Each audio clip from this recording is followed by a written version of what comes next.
Good morning दोस्तों। हम आज क्लास में अध्ययन करेंगे एक रेखी चालक में चुंबकीय क्षेत्र की प्रकृति के बारे में।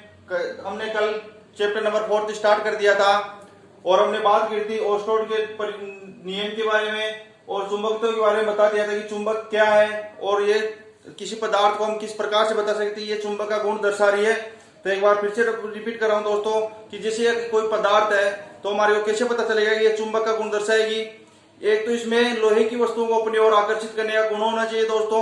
एक दूसरा नियम, इसको स्वतंत्रता पूर्वक लटकाने पर यह हमेशा ध्यान रखना उत्तर दक्षिण दिशा में ही ठहरे। और तीसरा है कि इसका इस चुंबक के कितने भी टुकड़े कर दो लेकिन इसमें हमेशा दो ही ध्रुव होंगे, उत्तरी ध्रुव और दक्षिणी ध्रुव। तो वह क्या है दोस्तों? चुंबक है। अब चलो हम आगे बढ़ते हैं कि एक रेखी चालक में चुंबकीय क्षेत्र की प्रकृति क्या होगी। कि एक रेखी चालक लेते हैं, उसके अंदर हम चुंबकीय क्षेत्र की प्रकृति देखते हैं कि चुंबकीय क्षेत्र की प्रकृति किस प्रकार से होगी। तो सबसे पहले दोस्तों हम जैसे ये रेखी चालक ले रहे हैं,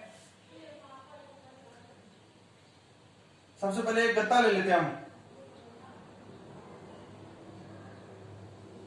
गत्ता ले लिए, इसमें एक रेखी चालक तार लेते हैं। जैसे इसके अंदर एक खड़ा रेखी चालक तार ले लिया। अब दोस्तों इसको किससे बैटरी से जोड़ देते हैं। एक तो ये कुंजी ये लगा दी। अब कुंज आपको पता है कि कुंजी के को लगा दी, इसमें क्या बहने लगेगी दोस्तों? धारा बहने लगेगी। और इस धारा बहाने से पहले हम क्या करते हैं, ये जो कागज का टुकड़ा लिया है हमने, जो कागज का गत्ता बोल सकते हैं इसको, सबसे पहले हम क्या करेंगे, कागज का गत्ता लेंगे, उसमें एक लंबवत यानी खड़ा एक चालक तार लेंगे, उसमें उसको बैटरी और कुंजी से जोड़ देते हैं। अब सबसे पहले क्या करते हैं, इस गत्ते के ऊपर क्या करते हैं, हम लोहे का जो बुरादा बोल सकते हैं वो इस गत्ते के ऊपर डालते हैं, चारों तरफ डाल देते हैं हम।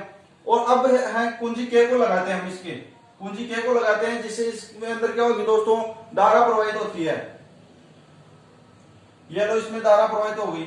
यहाँ क्या आते दोस्तों, पहले लोहे की बुरादा डाला था हमने, ऐसे डाला था। अब क्या होगा दोस्तों कि जैसे ही इसमें कुंजी के को लगाया यानी कि इसमें धारा प्रवाहित की, तो जो ये लोहे के जो बुरादा हमने डाला था वह बुरादा इसके जो चालक तार है इसके चारों तरफ वर्ताकार हो जाएगा, यानी कि इसके चारों तरफ वर्ताकार कक्षाओं में हो जाएगा। इस प्रकार से जो बुरादा अभी तो फिलहाल जब जिसमें धारा नहीं बह रही थी तो ऐसे ही बुरादा डाला था हमने इसकी गत्ते के ऊपर।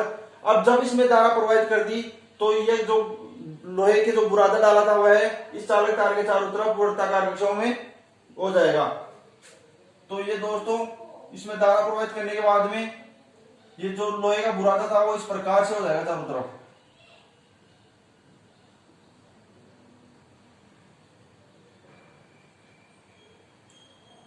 यानी कि इस प्रकार से हो जाएगा।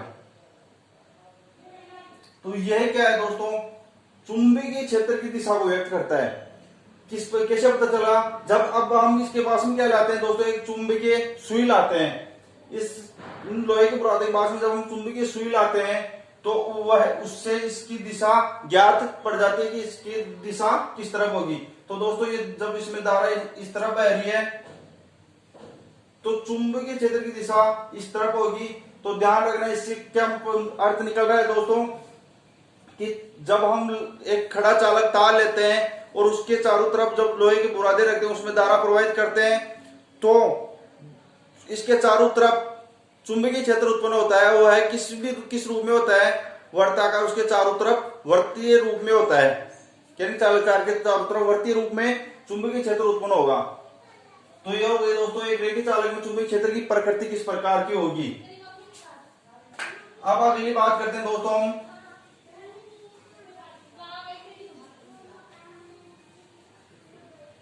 अगली हेडिंग डालो दोस्तों आप, चुंबकीय क्षेत्र की दिशा ज्ञात करने के नियम। चुंबकीय क्षेत्र की दिशा ज्ञात करने के नियम। चुंबकीय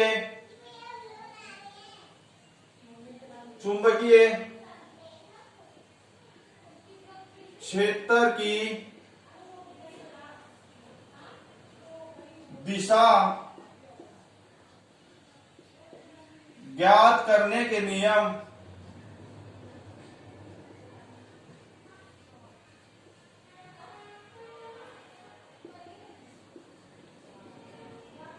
चुंबकीय क्षेत्र की दिशा ज्ञात करने के नियम। तो इसमें दोस्तों पहला आना दाहिने हाथ का नियम, या दाहिने हाथ के अंगूठे का नियम भी बोल सकते हैं और दाहिने हाथ का नियम भी बोल सकते हैं। तो पहला 1 नंबर डालना दोस्तों इसमें दाहिने हाथ का नियम।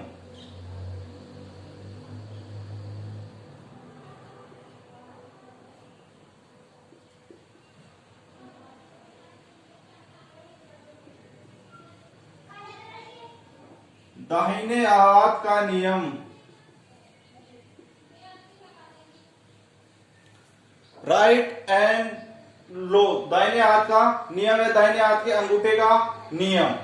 तो दोस्तों दाहिने हाथ का नियम क्या होता है, आपको एग्जाम में पूछ सकता है, चुंबकीय क्षेत्र की दिशा में दाहिने हाथ का नियम बताइए।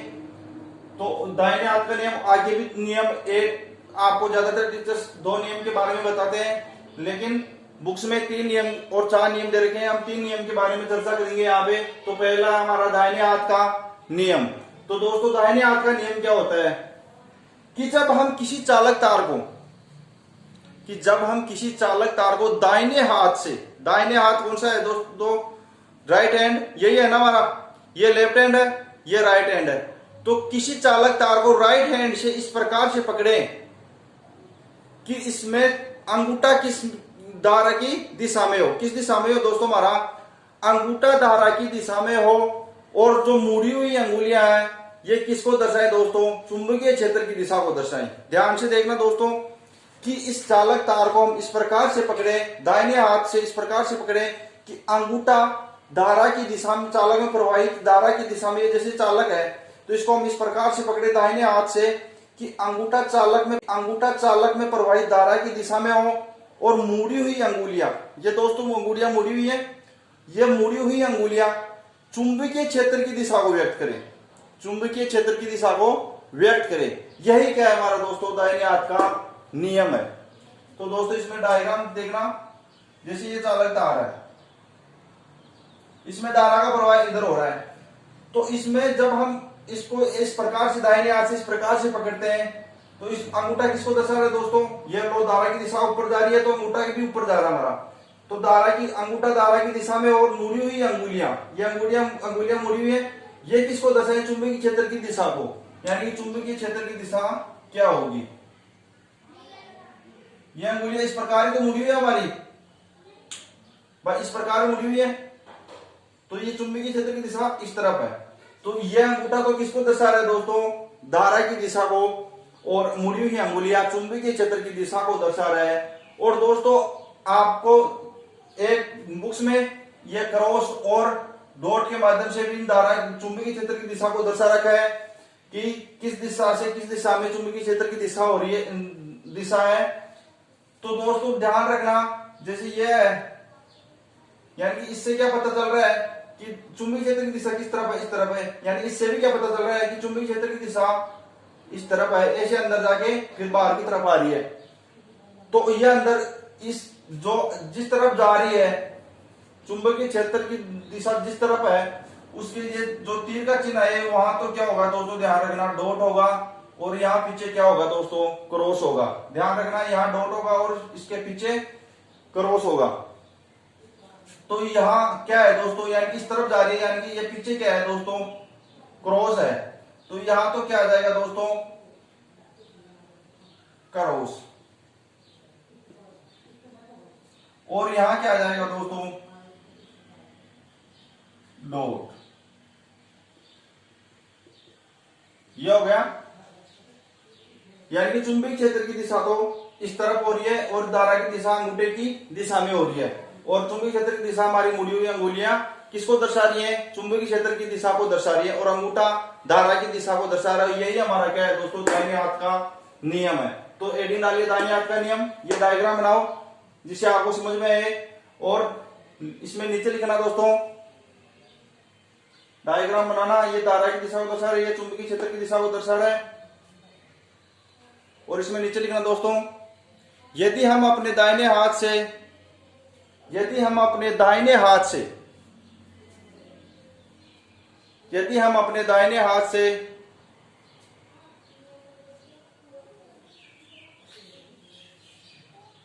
धारावाही चालक को इस प्रकार पकड़े, धारावाही चालक को इस प्रकार पकड़े कि अंगूठा चालक में बहने वाली धारा की ओर संकेत करे, अंगूठा चालक में बहने वाली धारा की ओर संकेत करे और मुड़ी हुई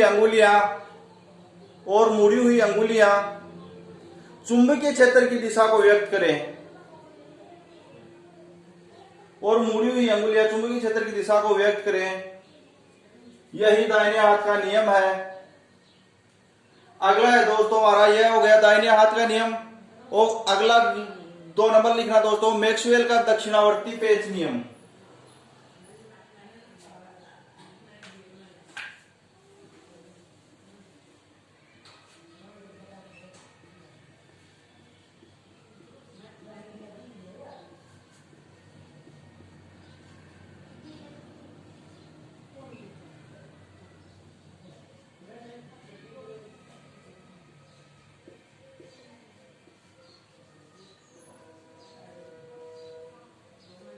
क्या है दोस्तों? मैक्सवेल का दक्षिणावर्ती पेच नियम।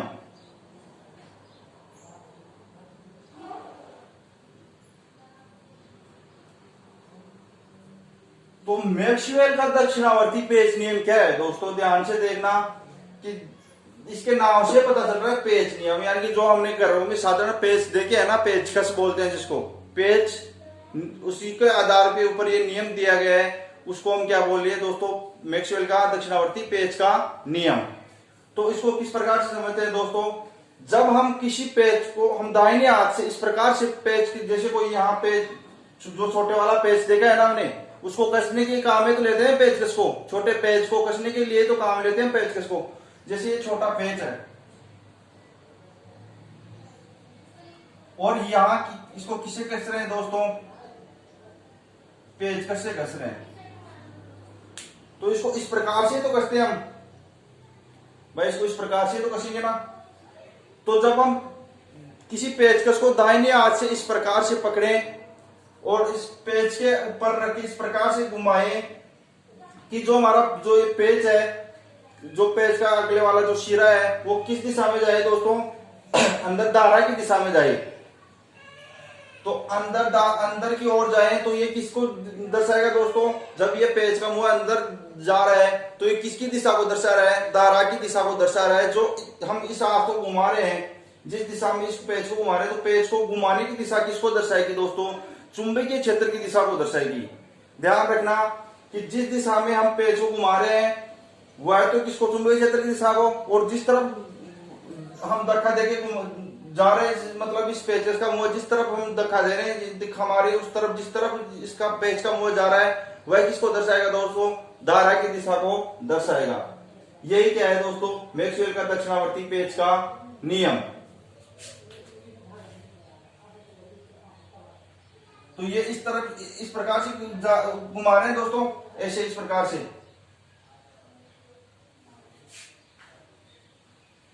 तो इसमें लिखना मैक्सवेल का दक्षिणावर्ती पेच के नियम।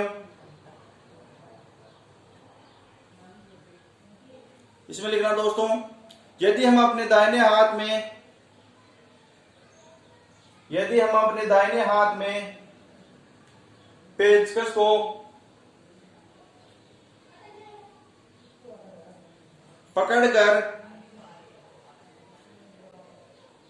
को पकड़कर इस प्रकार से घुमाएं, कि पेच की नोक, यानी कि इस पर ये पेच की नोक है, जैसे पेच की नोक चालक में बहने वाली धारा की दिशा में गति करे।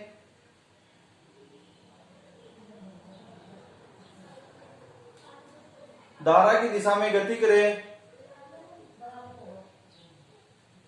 तो पेच को घुमाने में, यानी पेच को घुमा रहे हैं, पेच को तो इस तरह से घुमा रहे हैं, तो पेच को घुमाने में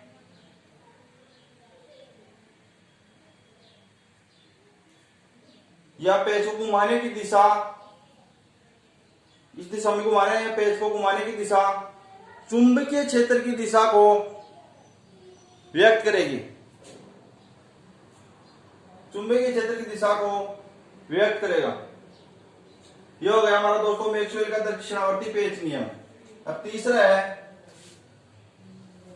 दाहिने हाथ का नियम या अंगूठे का, दाहिने हाथ के अंगूठे का नियम हो गया, मैक्सवेल का दक्षिणावर्ती पेच नियम हो गया। अब वो तीसरा है दोस्तों दाहिने हाथ की हथेली का नियम। दाहिने हाथ ये है तो दाहिने हाथ की हथेली का नियम। तो तीसरा लिखो दोस्तों दाहिने हाथ की हथेली का नियम।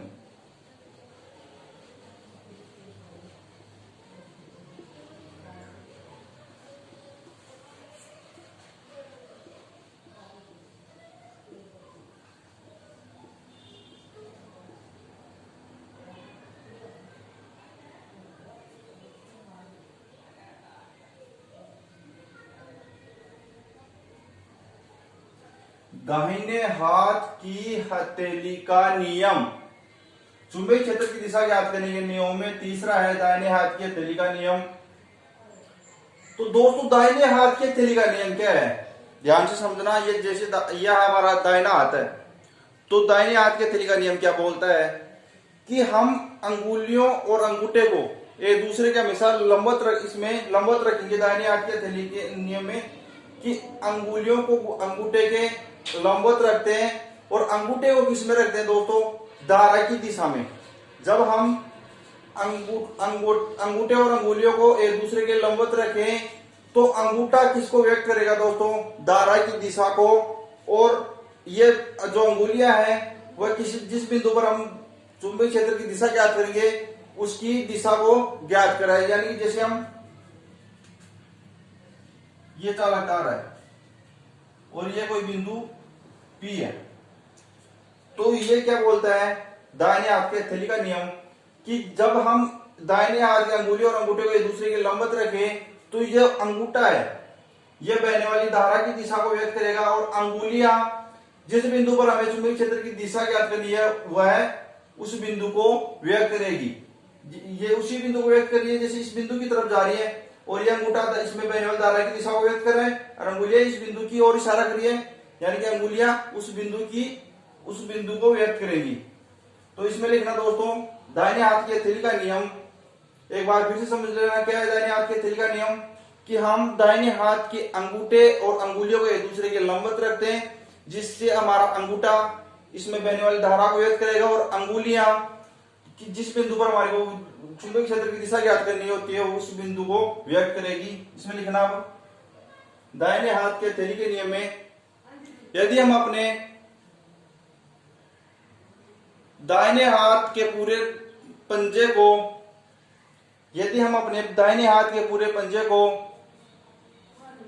दाहिना हाथ ये यदि हम अपने दाहिने हाथ के पूरे पंजे को इस प्रकार फैलाएं कि अंगुलियां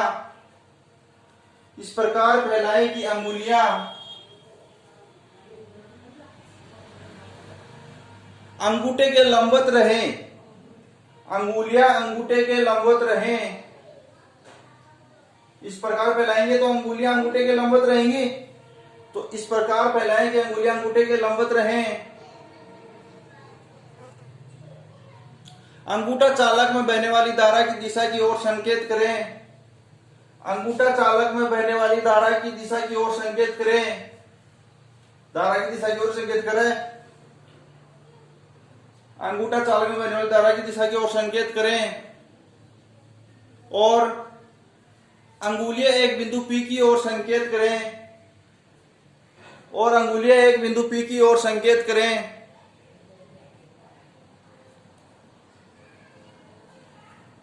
एक बिंदु P की ओर संकेत करिए इस प्रकार से। तो अंगुलियां एक बिंदु P की ओर संकेत करती हैं या करें कि बिंदु P पर चुंबकीय क्षेत्र की दिशा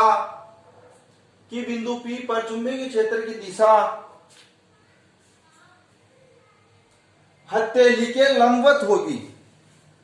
हथेली के जैसे ये हथेली के लंबवत होगी। तो जैसे हम इस प्रकार से इसको है तो इसकी दिशा किस तरफ होगी, इस तरफ होगी, अंदर की ओर होगी, हथेली के लंबवत होगी। तो ये हो गया दोस्तों हमारा दाहिने हाथ की हथेली का नियम। और ये हमने चुंबकीय क्षेत्र की दिशा ज्ञात करने के जो 3 नियम हैं, तीनों नियम हमने बता दिए। दाहिने हाथ का नियम हो गया, मैक्सवेल का दक्षिणावर्ती पेच नियम हो गया, और दाहिने हाथ की हथेली का नियम हो गया। आपको एग्जाम में पूछता है दोस्तों दाहिने हाथ का नियम क्या है, दाहिने हाथ के दक्षिणावर्ती पेच का नियम और दाहिने हाथ की हथेली का नियम। ज्यादातर दोस्तों ये इंपॉर्टेंट है, दाहिने हाथ की हथेली का नियम, ये लगभग बार पूछता है दाहिने हाथ की हथेली का नियम क्या होगा। आज क्लास में इतना है दोस्तों। और आपने यदि जो नए स्टूडेंट है उन्होंने अभी तक मेरे चैनल को सब्सक्राइब नहीं किया है दोस्तों, सब्सक्राइब करें, लाइक करें और दोस्तों को शेयर करें।